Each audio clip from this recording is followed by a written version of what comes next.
Presented by McDonald's of Glasgow, it's time for the Brown Sports Bag from the heart of the Barrens, a weekly local sports machine. Alongside John Butler, here's your host, James Brown.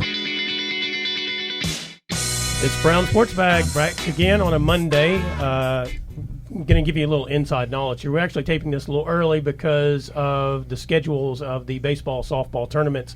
Got thrown on their heads on Sunday, so we will get to that here in a little bit and explain what's going on. John and I had expected to see softball game Sunday, but it didn't work out that way because we had torrential downpours in Bowling Green and they couldn't get them in.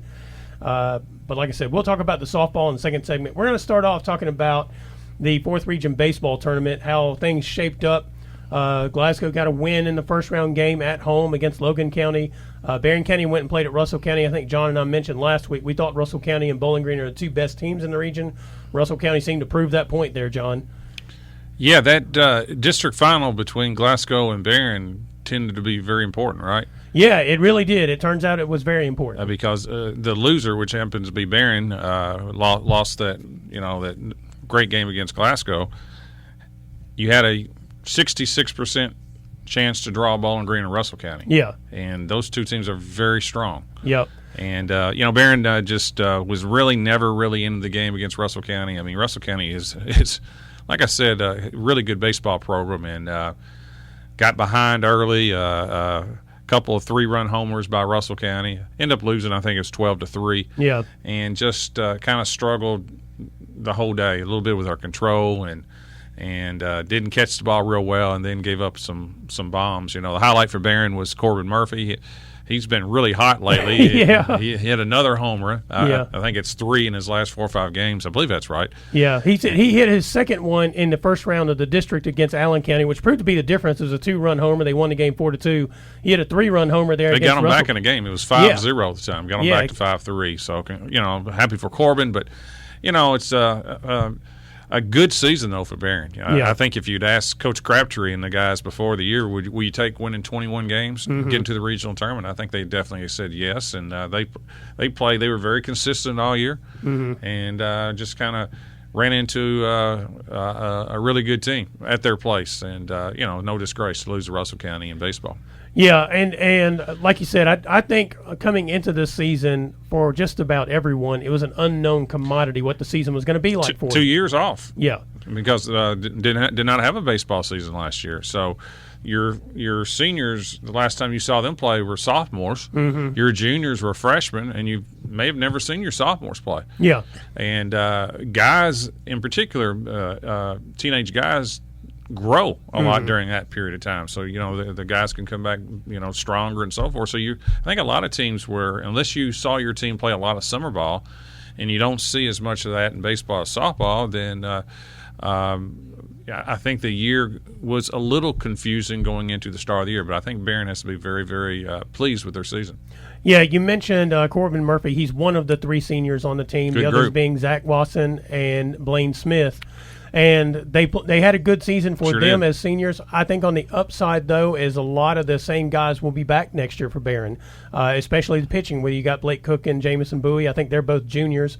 And so, and they got to mix in some other folks who were younger as well that pitched a little bit. Tay Pointer will be back. Yep, Tay Pointer will be back. And so the bulk of your pitching rotation is back, and the bulk of your infield outside of Zach Wasson, Corbin Murphy there in second and first will be back. Of course, Corbin caught fire here. I jokingly told Coach Murphy it's a shame he learned how to hit home runs at the end of the season, that he's just now kind of rounding into shape in terms of at the plate and that kind of thing. He's had a good season overall, but he's really started been hitting with power here at the end of the season, as you pointed out. And Wasson's had a good season at the plate all the way through, good at second base all year. 4-year starter. 4-year starter. Blaine Smith, had a good year. He's that guy who seemed to make the plays, all of the plays at the plate at just the right moment. Especially go back to that Greenwood game where he got the bunt down, got on first, and then that kind of set the tone for them to win that game. And he's had several moments like that throughout the season. Yes, he has. And a good year for all 3 seniors. Shout out to Corbin, one of the few that plays 3 sports. That's right. And in today's time in which we kind of beg people to play multiple sports, football, basketball, baseball. Yeah, we talked about that with John Carter Myers for Glasgow. Son of a coach, plays 3 sports. Corbin Murphy, son of a coach, plays 3 sports. Maybe we should listen to what the coaches are telling their children instead of what some of these other folks are telling kids they need to be doing. And it's worked out for Corbin. He's signed to play football at Campbellsville. Yeah, and I'm sure John Carter Myers is just a junior. His options. He'll be somewhere. That's correct. Let's move on to that Glasgow game. I went to the Glasgow game. Greg Rich and Jay Turner were over at the Barron County game. Greg Rich shooting photos for 104thescore.com. Jay Turner was on the call. So I went to the Glasgow game. And here's the thing about Glasgow. We've even jokingly said this on this show and elsewhere. I've said this to other folks. If somebody looks at their schedule, they'd wonder what's up with that team, because they had wins against Bowling Green, which is probably the best team in the 4th region. They had wins against Warren East. They had wins against several other top quality teams, but they had also had losses that were head scratchers. And there were a couple of, I think, themes in what has been going on with them this year. One was they could hit the ball real well. They sometimes wouldn't play defense with much focus, and so they'd wind up in a hole, and then they'd have to come back. Sometimes they won those comebacks, sometimes they didn't. The difference on Saturday at home against Logan County was Tyler Lane started on the mound. He only struck out 1, which means Logan County did what they do. They put the ball in play, and Glasgow did something that they've not done consistently this year. They made plays on defense, and they made some really good plays on defense, diving for balls, getting the outs at first, catching some fly balls in the outfield, deep in the outfield. So, I mean, that was kind of the key, and they did what they do at the plate, which they've pretty much done all year. They hit the ball, and so they end up winning the game 10-2. And really, outside of one batter for Logan County, even though Lane only struck out 1, their 2-hole hitter was the only person who really hit a ball like with power. I mean, he hit his first at bat. He hit one that looked like it was over the outfield fence, but it curved and went barely foul. At least that's what the umps said. And so otherwise, Lane did a good job of making sure he kept the balls down in the zone, and they was ground outs. Yeah, I mean, Logan has turned into a really good baseball program in the last, 10, 15 years? Yeah, oh yeah. I mean, they've battled basically Franklin Simpson out of that district, and Logan has been in the regional finals. Of course, if you can remember, it's probably been 10 years ago, they had that Little League team that came out of that place down in Logan that won the Little League World Series, or at least they got to the Little League World Series. I don't know if they won it or not, but they got up there. So, they've got a good program. This is one of Glasgow's best wins. I would classify the win over Bowling Green as their best overall win. Yeah. But the way they won, as you mentioned, they caught the ball. Mm-hmm. And, you said all the right things. Glasgow has all year long hit the ball well. Mm-hmm. But they've won, too many games, 12-8, 11-9. That's normally not how you win in this regional tournament. And their pitching has gotten better and healthier, by the way. Yeah. They're more healthy as a team. And the bottom line is, if Glasgow can play a clean game, they're going to score for the most part. So they're not easy. It's not hard to see. Just look at the box score when 10-2 over Logan, where Logan commits 6 errors, Glasgow 0. Yeah, you're going to win those games, right? And to get off to that good start and to put yourself in a position to win. It's 3-2 in the third. It was 3-0. And I think Logan put up 2 in the top of the third. Then Glasgow came right back and put 6 up. Yeah, that's a really good sign. Yeah, and you mentioned the errors by Logan. One of the things Glasgow did. I mean, we go back to it. Let's just even go back to the district championship game. Barron was up in that game, but Glasgow's players never think of themselves as being out of the game because they can put up so many runs at any given time. That game was kind of a classic for them this season, where they were down 7-1 and they came back to win the game because they just really started hitting the ball extremely well. Well, you look at this game. One of the things I asked Tyler Lane after that district championship game was, how do you guys stop yourselves from getting into these holes? And he kind of laughed and said, we got to figure that out, And apparently that's one of the things that was a focus leading up to this game, because they were just sharp from the get-go in the field. I mean, they just were making all the plays. And it starts out, I think one of the first hits was down on the ground, back to first base to Zachary Poore. He had to dive on the ground and get it, and he ran over there and got the out. And maybe it's playing at 1 o'clock. Maybe so. They can request Monday's game to be at 1 o'clock, but it's probably too late for that. They're a morning group, early group. Yeah, I guess they are. But yeah, it was an impressive win by them. And speaking of which, I mean, they get Warren East right in this next game. Bowling Green. I'm sorry, they get Bowling Green. So yeah, top 10 team in the state. Yes. And the good and the bad with that is Bowling Green is the favorite to win the region. Them and Russell County are the two, I think, consensus favorites. Yeah. The good news is Glasgow has proven they can beat Bowling Green, beat them 9-5 earlier in the year. Yeah. The bad news is they beat Bowling Green earlier in the year, right? And they're not going to surprise them, right? And I don't know this for a fact, but I'm just kind of thinking through this. Bowling Green had a really easy time in their first round game. Mm-hmm. I think they shut out Clinton County. Yeah, 10-0 or 12-0, something like that. Yeah. I mean, shut them out. And my guess is that they did not pitch their number one pitcher. No, probably not. And so Glasgow is going to either face their number one or their number two. Mm-hmm. And that will test the hitting of Glasgow. Now that's we've talked all year long. That's what they do well is hit. Where they're going to hit against a really good pitcher. And they're going to have to defend like they defended against Logan County. Mm-hmm. Glasgow has, and I think this is one of the good things that Sam does, is he puts them in a position all year where when they do get to the region, they play a Bowling Green. They should not fear Bowling Green because they play good competition. Right. I mean, that's why he schedules the Somersets and Central Hardin, and he plays all the Bowling Green schools in Franklin during the year. He does not shy from that. Sometimes it doesn't help your record, but you go through the process. So Glasgow should not fear playing Bowling Green, but Bowling Green will probably be very focused after losing to them earlier in the year as well. Yeah, it's an interesting dynamic. You mentioned the whether they'll pitch their number one or number two, meaning Bowling Green. They're going to pitch one of the. Yeah, so I mean, it'll be curious to see how seriously they do take Glasgow's hitting, because I don't know what the separation is between the 1 and 2 and Bowling Green. They may be dead even. Who knows? That's correct. They're so good this year that may be the case. Baseball is different from other sports. When you're coaching baseball, and you're in the regional tournament, your goal is to win the tournament. Mm-hmm. And people go, well, you can't win the tournament unless you got to win your first game. Yeah. Well, that's true. You got to win the first game, but then you start looking at percentages. Can I win my first game pitching my third pitcher? Yeah. Because I'm pretty confident that I can't beat the top teams without pitching my best. Right. So sometimes you have to roll the dice and take those chances.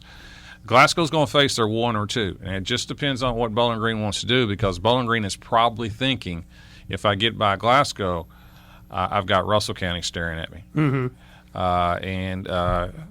Now maybe Bowling Green's 1 or 2 could beat either one of them. Yeah, I mean that's possible. So now Coach Royce pitched Tyler Lane, who I think you could argue has been Glasgow's number one. Right. Though it's close. He's had several pitchers, but that's probably probably the number one pitcher. Yeah. Now, the more it rains, the better chances in baseball you can come back with some of these pitchers. But there is a pitching limit in high school baseball. There's so many pitches that you're allowed per week. Yeah. So it should be a really good game. It's going to be played at Western. I'm not a big fan of I like the basketball at Western. The softball's fine at Western. The one disagreement that I have with playing baseball at Western is that the dynamics of the game, I think, changes, because it takes the home run is almost eliminated when you play at Western, unless you hit it down the lines. Yeah. Because you go and I don't know what the biggest field is in the region high school baseball, but I know it's not as big as Western. Yeah. Straight away at Western, I think it's 400. There's no park in the region in baseball that's probably more than 360. Yeah. And so your outfield defense becomes critical, because a lot of balls that normally are home runs can be outs. Mm-hmm. But in the same sense, a lot of singles can turn into doubles and triples, because the outfield is humongous when you're playing at Western compared to around here. I'm not a big fan of that, to be perfectly honest with you. I think the dimensions should be very similar, because I do think it changes the game a little bit. Well, and there are a couple of things I feel like I've seen through the years play when the region's at Nick Dennis over there, is that I guess the dimensions of the outfield causes the outfielders some trouble in terms they get of lost. Yeah, exactly. In terms of like figuring out where the ball is or where they need to get to, and it scoots on that turf too. Yeah, and that's the other thing is you see some hot corner issues a lot of times. I think in those games where usually you would have a hard hit, it hit the grass or whatever, it would hit in such a way that the judgment is that speed's going to slow down some in the grass. And it doesn't slow down at all on that infield over there. It picks up. Yeah, and so a lot of times you see folks struggle sometimes with those harder hits back at them. What should be ground balls, it probably wouldn't be a routine play, but would be generally routine true, play. but you don't get bad hops. No. It just gets on you quicker. Yeah. The speed is just different than it is at any other park as far as I know around here. Now, saying all that, I understand why it's at Western. Yeah. Most of your players want to play there. Mm-hmm. I mean, you're playing on turf. Most of your administrators would prefer that Western takes care of it because it eliminates a lot of the headaches that if you have to run your own tournament. Right. You don't have to worry about the tickets. You don't have to worry about fan behavior. You let Western take care of all that. Yeah. I understand all that. I do think it changes the game more than any other sport. Right. Yeah, because even the basketball gym, even though the floor is slightly bigger or whatever, doesn't really change how you play. It doesn't change how you play. Now, one thing that did happen in basketball this year was when they had changed the women's 3-point line. Well, yeah, that was a mistake on Western's part, somebody who ever run the tournament. Well, and they played those first round games, and then the next day they came back and put the tape down. Yeah, I mean that was a mistake. Now the softball's is really not much different. No, it's basically 200 down the lines at Western, and around here it's 200, 195, and even center field's 210, 220. That's pretty close to where everything else is. And if you go watch a high school softball game at Western, go down and watch the region, you see home runs. Oh yeah. The dynamic. I guess it's curious how the dimensions of the softball field are not all that dramatically different than a high school softball field, but the baseball field it really is, especially that outfield area. And that's the other thing. You mentioned a single could turn into a double or a triple.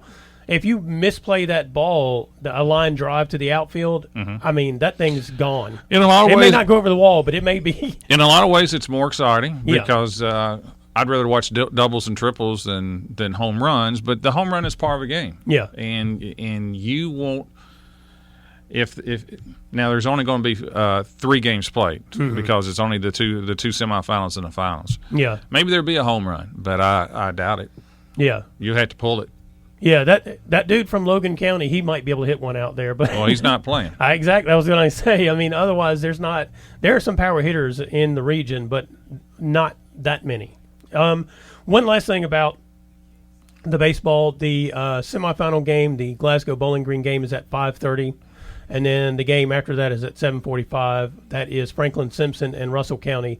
I mentioned Warren East earlier. Actually, Franklin Simpson beat Warren East, I think, in 9 innings, 2-1. 2-1. And like we said, Bowling Green rolled through. What was it, Clinton County over there? I believe so. Yeah, and so it does. That also sets a dynamic because I was looking at the Russell County. They pitched 2 pitchers, but neither one of them got close to the limit.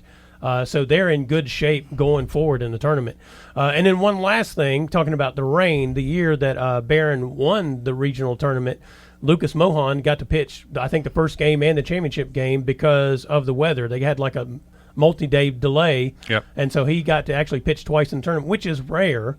But if we do have weather issues and we aren't able to get those games in at 5:30, then Tyler Lane might be in a situation where he can swing back around and pitch again before this tournament's over with if they can get there. So it'll be interesting to see how all that plays out.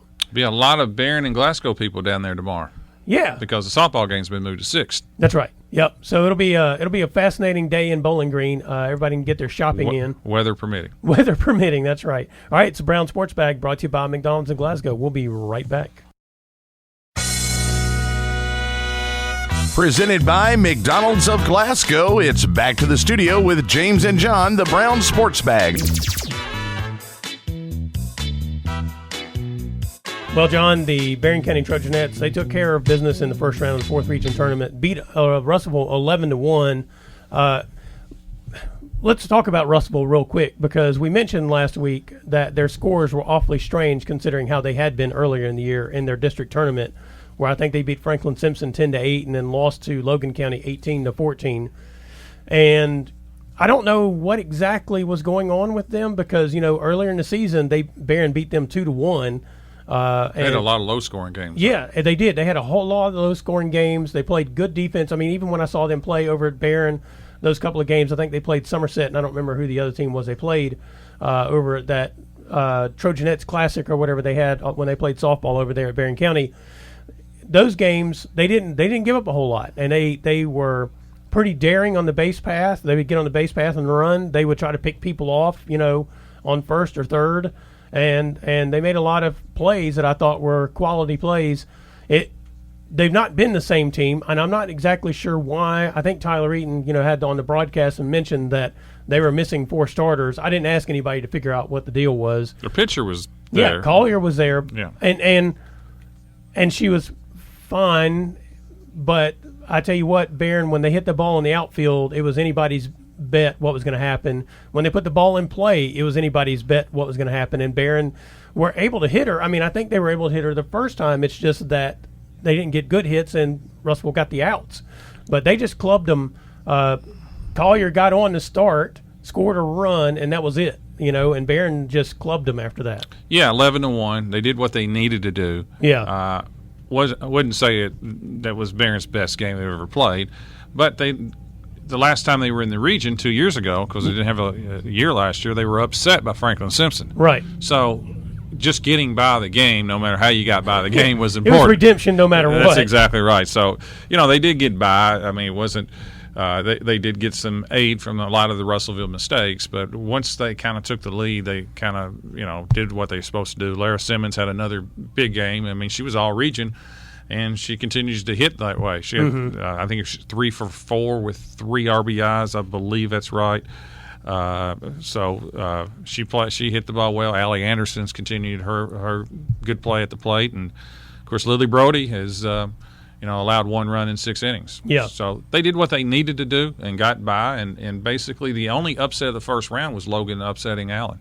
Yeah, and I think Barron, when Barron played Logan, they lost to Logan. I think it was 4-3 or 5-4, something like that. Pretty much the same score as that game with Allen, and it was an upset. But obviously Logan is maybe slightly better than I thought they were, or at least they have been the last 3 or 4 weeks. But also, one of the interesting things I thought about this game between Barron and Russellville, and it's one of the things I've noticed from Coach Murphy, when he smells blood in the water, like they can end the game, he's going for it. Right. I mean, they run Riley Reed on a ball hit by Allie Anderson, I think it was. Riley Reed was standing on first base to score at the end of the game, and he wasn't slowing her down for nothing. He was like, get there and score. And I got a video on Twitter. You can see that. I did see it, yeah. Mm-hmm. Yeah, and so, I mean, I just find that fascinating. He'll sub in runners and that kind of thing when he's got that opportunity. He feels like he can put that game away. You should. Yeah, and I think sometimes it's one of the things that impresses me about what Coach Murphy does, because sometimes you don't see that. Sometimes you see people I think are conservative in that situation, hoping they can just get the hit and get the run in, and he's like, what do I have to lose, I guess. But yeah, that was pretty impressive. Yeah, like you said, I mean, Lara Simmons has had a great postseason so far. She's had an outstanding season, as you mentioned. I mean, she was first team all-region regular season. I'm sure she'll be on the all-region team as well at the rate she's going. But it does set up an interesting game between Barron and Warren East. Warren East won the first meeting 2-0. Warren East got beat severely by South Warren in that 14th district championship, but they turned around against Clinton County, was it, I think? Beat them 13-0, I believe it was. Cumberland beat them 13. That's right, because they were the runner-up. Beat Cumberland 13-0, which was a sound win on their part. And it'll be interesting. I feel like the Trojanettes need to play like they did for the first 6 innings against Allen County in that district championship. That's the kind of intensity I think they will have to have, and that's the kind of performance I think they'll probably have to have from Lily Brody in the circle. Well, this is the chance that they've been wanting. Yep. They have been on the verge in the last so many years of getting to that top level in the region. There's no question they're in the top 5 in the region, even the last couple of years. But have they gotten to that 1, 2, or 3 hole? Yeah, probably not yet. And this is that next step. Getting through the Warren East and the South Warrens and the Greenwoods of the region have been tough on everybody. Yeah. And Barron is probably that next piece. Yep. Them and Allen for the last so many years. That next, outside those three, who's next? Well, it'll be Barron and Allen. Right. And Allen sometimes it's the number one team. Right. Right? Because they've won a state title. But I'm Right. talking about in the last 5 years. Yeah. And this will be another tester. They've yet to knock off the Bowling Green schools. I'm talking about the Greenwood, South Warren, and Warren East this year. Mm-hmm. The first time it was 2-0, and Warren East has a really good pitcher. I don't know if she's the dominant pitcher that they may have had a couple years ago, but Emma Markham is good. Yeah, she threw a one-hitter about 6 weeks ago when Barron and Warren East played at Barron. Just allowed one hit and struck out 9. And but Lily Brody threw the ball well too. Only allowed 2 runs. Mm-hmm. So I can almost guarantee you the roadmap for Barron to win is not going to be 6-5 or 8-7. If they're going to beat Warren East and defeat Markham, it's going to be 3-2. Yeah, 3-2, 2-1. It's got to be, the whatever number you want to come up with. I'll go, probably 3 to 4 runs is what Barron's going to have to come up with, and they're very capable of doing it. Mm-hmm. They have enough speed, and more importantly, they have enough power. If they can get some people on base, there are some kids in that lineup that can drive some people in. But it would be, the dream situation, I think, for Barron would be to score early. Mm-hmm. I don't care if it's 1-0, but 1 or 2-0, just get ahead. Yeah. Because they really have not been ahead of the Greenwoods, the South Warrens, or the Warren East in the last so many years. They hadn't even been ahead. Again, Coach Murphy, I thought, made the right decision early in the year, and he really toughened the schedule.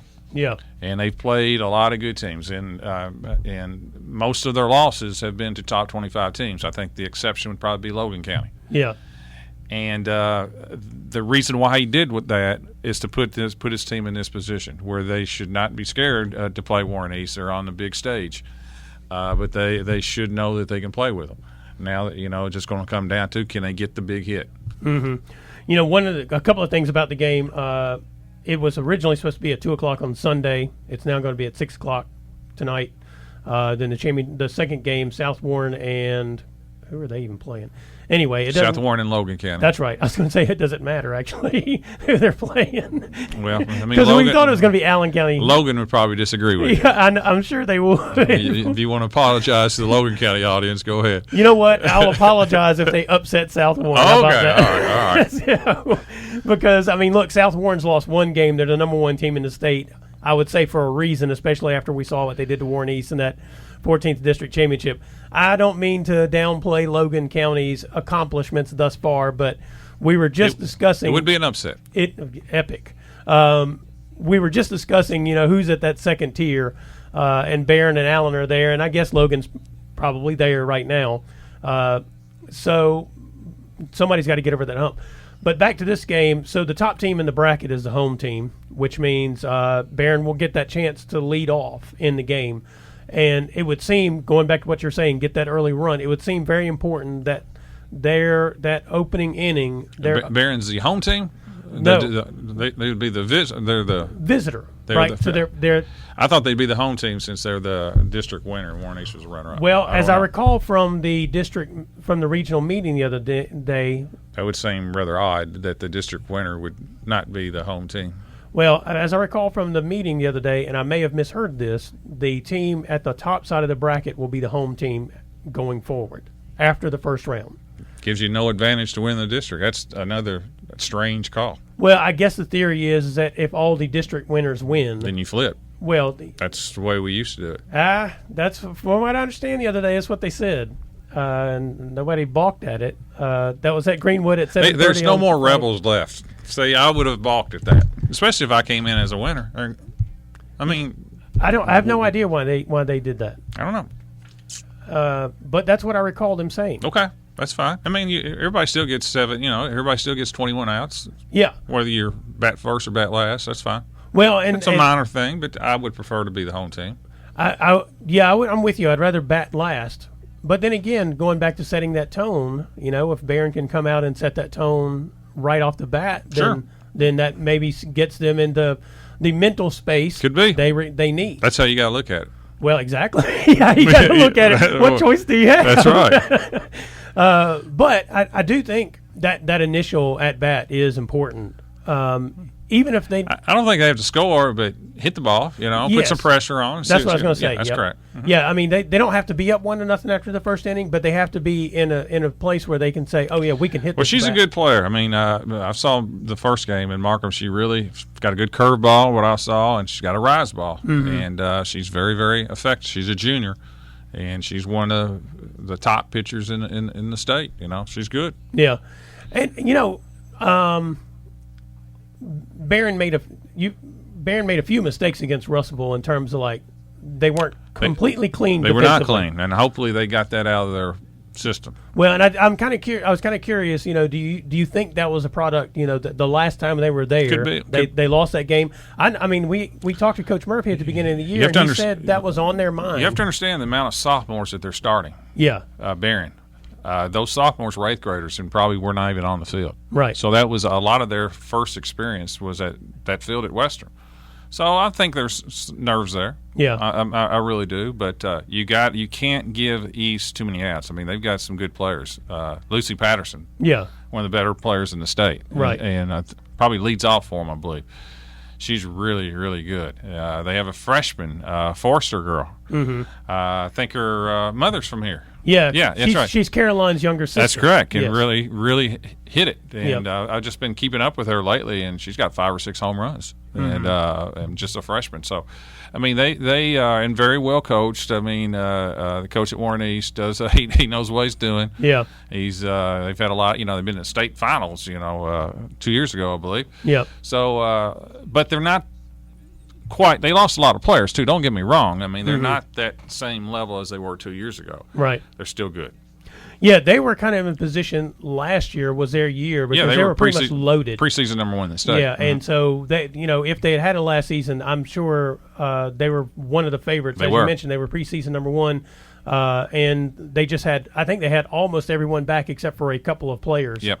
But back to this idea about the first round game in that regional tournament. In the preseason interview with Coach Murphy, I really didn't expect him to give the answer he did, but I asked him the question about their last time out. They lost the game. They really felt like they should have won. I think they'd had the most wins in program history that season. But I knew that he had a bunch of new players, and I was like, is that important to them? And he was frank. He said, yes, it was. It was very important to them, to the players coming into the program who were not there when that happened, but especially for the ones that were left over, the seniors that they have and the juniors who were on that team and had a high expectation of doing well in the regional tournament. Well, there's always nerves when you play in the first round of the region, and I think it's a little bit more nervous sometimes when you're playing on a college facility. Yeah. I mean, it's pretty cool as a player. Even Lucy Patterson said, and I was reading in the paper, she's a senior and has played in monster games. I think she's been playing since the 8th grade. Yeah. And she said that she was nervous for her first round game. So, it happens, but you got to get that anxiety and those nerves out, and luckily against Russellville they were able to overcome maybe some not their best play at times. They will play better, I guarantee you, tomorrow. Do you think it hurts them that the game did not get played on Sunday? I don't think it matters, to be honest with you. I would, as a player, I'd prefer just to go back and play. Yeah. But one day, not that big of a deal. Now, as the days go by, we'll see. It does give the pitcher, both pitchers, Markham and Lily Brody, it gives them another day off. Yeah. So it may help them in a lot of ways. Yeah. All right. Well, it'll be interesting to see how it pans out. I will be over there for that game at 6 o'clock. Going do baseball and softball. I think Greg Rich is shooting the baseball game, but I'm going to start there and then go to the softball game. Don't want to miss any of it if we can help it. Is there any? Can you put you on like a drone where you can hover over and watch both games at the same time? I told someone that they asked me how I get to so many things, and I said it's cloning. Yeah, there's a James Brown clone. Yeah, we're all over the place. Wow, we're like the multiple man. We're everywhere. A little scary, isn't it? Yes, it is. Especially when we all go home together. Yes. All right, it's Brown Sports Bag brought to you by McDonald's of Glasgow. We'll be right back. Presented by McDonald's of Glasgow, it's back to the studio with James and John, the Brown Sports Bag.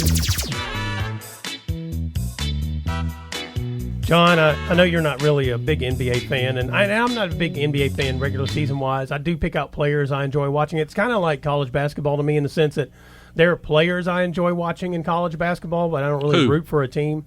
Like right now. What college player? I can't keep up with them. They stay a year and then they're gone. I mean, as soon as they're gone, I forget about them. Okay. I mean, then I start asking, are they in the league or not? That's right. But no, during the course of a season. Okay, you'll find somebody early. Yeah, okay, I might find somebody I enjoy watching. Okay, I got you. Generally, they don't play for Kentucky, Louisville, or any of the schools that generally show up 5 times a week on ESPN. Yeah, I got you. So anyway, but I do, first of all, I kind of want to talk about this a little bit. The Suns put the Lakers out. Speaking of Kentucky, Devin Booker led the charge to knock him out, former Wildcat there, who's been having a great career. It's just been overshadowed. And one of the things that... Because his team has always lost miserably. Well, I mean, yes. Yes, I mean, the Suns have been kind of bad. Yes, terrible. Yeah, but he's been a regular season player that I've enjoyed watching. He's really good. Yeah. And thanks to Mr. Chris Paul. Mm-hmm. Yes. That's been the difference. The point guard has come in, and he's been, and I'm not a huge Chris Paul fan either. But I do like Chris Paul. I like him on the floor. I don't like his he can be kind of a turd at times, but he is a wonderful player. Chris Paul, to me, is kind of a throwback player. We don't see people with his personality in the game so much anymore, but if you look back 80s, 90s, there were a lot more of those kinds of guys. I think of a guy like Gary Payton. He just has had a lot of bad luck in terms of injuries in the playoffs. Yeah. But he's transformed the team. If he transforms every team he's on. He does. He's that's probably going back to his personality type. You can see that he has an impact on the personality of the players around him, not just in the sense that he is a point guard and he gets them the ball, but in terms of like toughness, I think. Even though he's injury prone, he is a pretty tough dude. I mean, he's like 6 feet tall. He deals with a lot, and he's not young anymore. I mean, so no, he's in his early 30s. Yeah. I think he's 33. So yeah, I mean he is a transformative player. Now, do I think the Suns are going to get through and win the NBA title? Why not? Why not? Because I don't think Chris Paul will make it through the playoffs. Well, I'll just be frank with you. Then that's it. Yeah. Because they've knocked out the Lakers. Yeah. LeBron is first round exit, and they went out with a whimper. They did. Now, of course, they did lose. Anthony Davis. He's another one who has a hard time staying healthy. He's a transformative player when he's on the floor. When he's on the floor, but he's hard to count on too. And boy, without him, they were not very good. And LeBron, I think that was evident in the bubble run as well. And LeBron's effort, in my opinion, was not very good either. He almost looked like to me that we're not going to win. And I'm not saying he dogged it, but I didn't see a great effort with the Lakers. I do believe he's officially old, and we've just not necessarily noticed because when you have Anthony Davis on the floor with you, you can look younger because you don't have to do some of the other work. One of the things, of course, when you start getting older, I mean, we saw this a couple of years ago with him on the Lakers. His defense was atrocious. Right. And it looked like a lack of effort, and it probably was a lack of effort, but maybe it's also because he actually has just been old for a little while on the defensive end. He's not put a whole lot of effort there. He's relied on his teammates to try to put some effort there.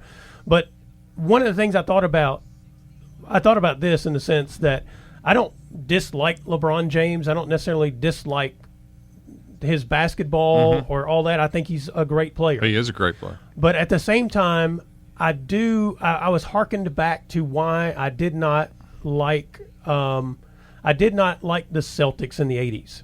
And it's because so much airtime was burned on the Celtics And Lakers. Well, it was burned on the Lakers, but here's the deal. The Lakers on the West Coast, and I grew up in Mississippi, so I didn't see a whole lot on the Lakers. I saw a whole lot on the Celtics because they could make the 10 o'clock sports. And the Lakers generally didn't because their games were so late. So I was a Lakers fan because I was tired of hearing about the Celtics in a lot of ways. Plus, I just liked the way they played. I liked that pace of game. But on the flip side of that, so much energy has been burnt on LeBron James discussing him through the years. I'm just tired of hearing about him. It has nothing to do with basketball, I decided, as I was watching the Suns eliminate them. And one of the things I am excited to hear about is some of the younger players who are coming up. And we see, we've already mentioned Jokic, the Joker, that I like watching him. He's a younger dude.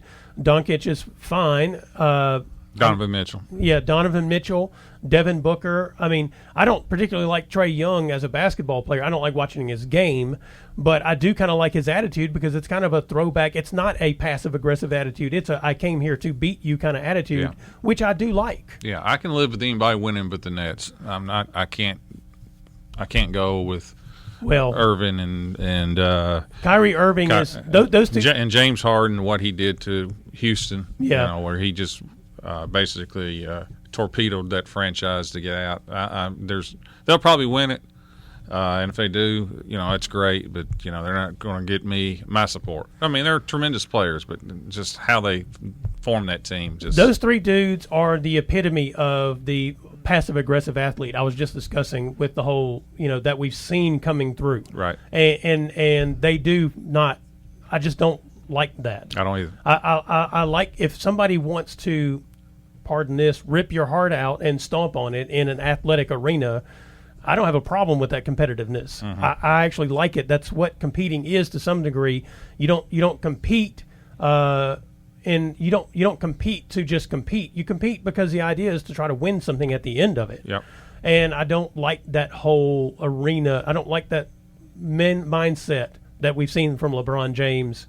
And that's not to say he's not a great player. It's just that I don't like his mentality. I'd like to see a team win it that's won it, in my opinion, the right way. I'd like to see Utah. Yeah. A lot of, they've drafted well. Mm-hmm. Made a few good trades. No free agents really go there. I like to see Atlanta. They've drafted well. Yeah. And Nick McMillan is a really good coach, too. Yeah. When they replaced their coach at the end of the year, they went from guarding nobody to having a toughness to them. Yeah, Nate McMillan, he was rip-your-heart-out kind of competitor. He's a very good coach. Very, very underrated. I like those two. I mean, Dallas is fun to watch just because Luka is such a different player. He's Larry Bird-like. You hate to make a comparison because they're both of the same skin color, but he has similarities to Larry Bird, except he handles the ball more. Yeah. He doesn't guard anybody though. He didn't really guard people, but boy, he makes people better. I mean, Larry Bird didn't guard people. He guarded the passing lanes. That's right. he made great defensive plays. But if you, I guess the team that I'm for the most is probably Utah. I really like Donovan Mitchell. I think he's a really good guy, and I like to see that franchise them win. And I do like Atlanta. I mean, something about the Trae Young deal is he's a lot better player the more I watch it. I think at one time I just thought he just liked to shoot a lot. He really passes the ball really well, and they've got some toughness that team too, and I think it flows from his coach. There's a little thing about Trae Young when they beat the Knicks, and the Knicks fans were standing up and cheering for their players, and then Trae Young hit like a 33-foot three-pointer and then took a bow. And they asked him in the post game, why he did that, and he said, "Well, I hear they have these performances here, and at the end you're supposed to take a bow, so that's what I did." I mean, it's smart aleck, but at the same time, it is that. But I kind of like that mentality. I'd like that mentality better than the Kevin Durant, thin-skinned, passive-aggressive mentality. Right. There's probably a little bit too much of that stuff right now. Too much interaction with the fans, and then when it goes too far, then it goes too far. But there's probably too much back and forth, I think, right now, for my liking. Probably so, but it's pardon the analogy, but we've had a year of basically caged animals being let loose now, and sometimes fans forget how to act. And to be honest with you, for the most part, the players have not overreacted to some of this. No, they haven't. But I'm just talking about there's too much talking. Yeah, well, I mean, yeah, just ignore it and go on. We could go back to the early '90s and have that discussion. Right. There was quite a bit of talking back in the day as well.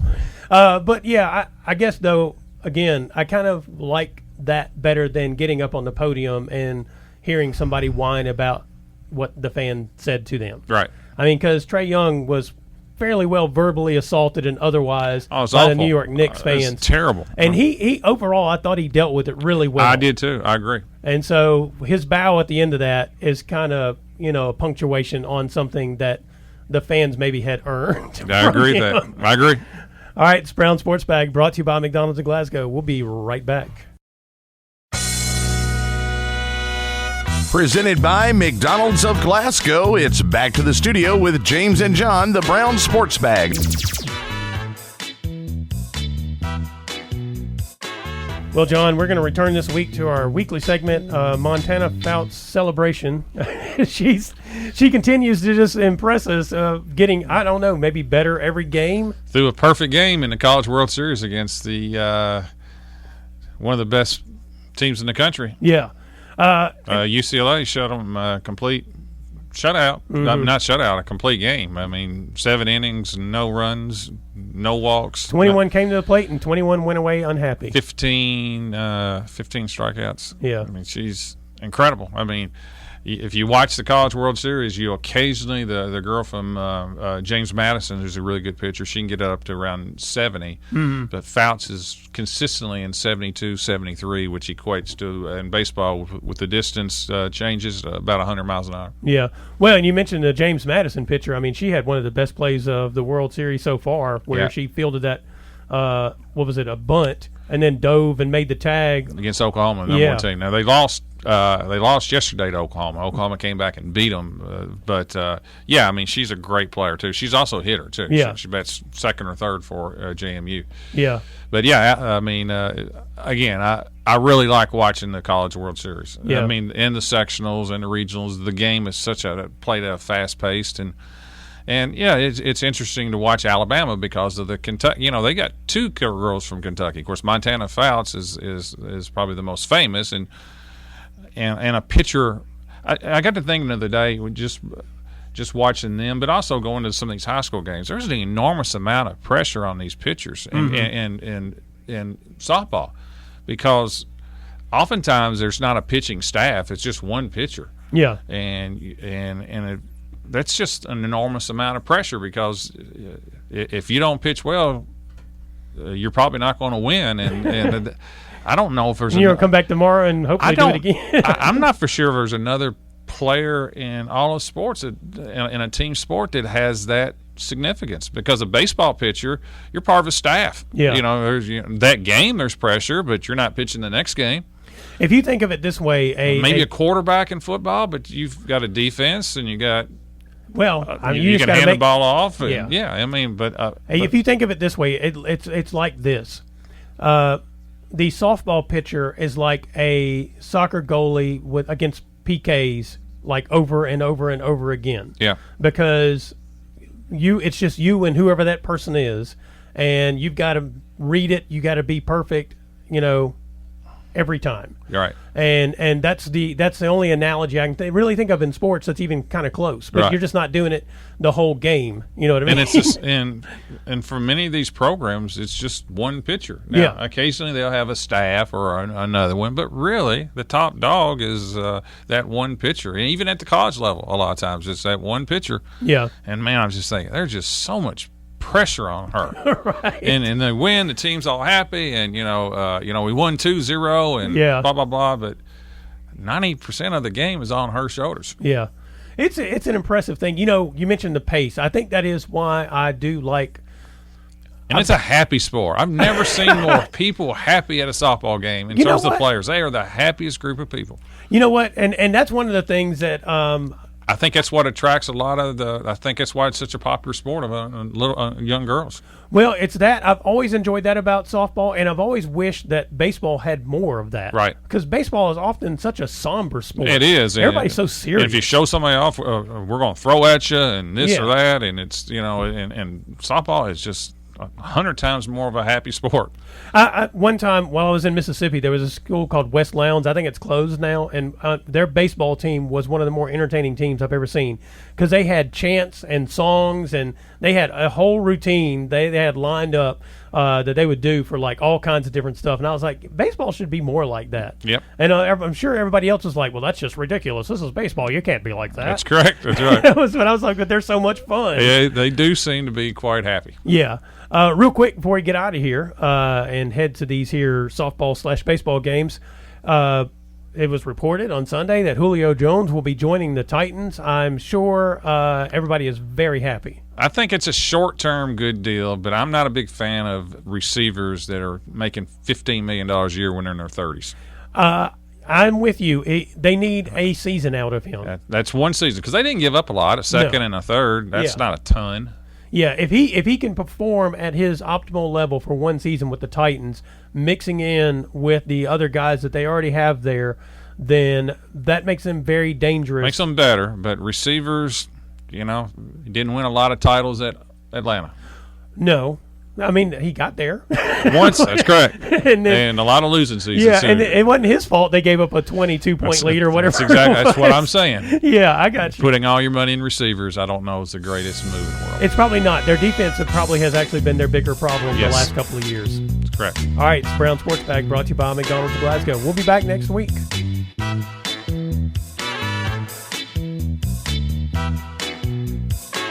Thanks for listening, and be sure and join James and John once again next Monday at 4 for the Brown Sports Bag, a local weekly sports machine presented by McDonald's of Glasgow. Coming soon to your FM dial, this is Fox Sports Radio, WCDS Glasgow, AM 1230.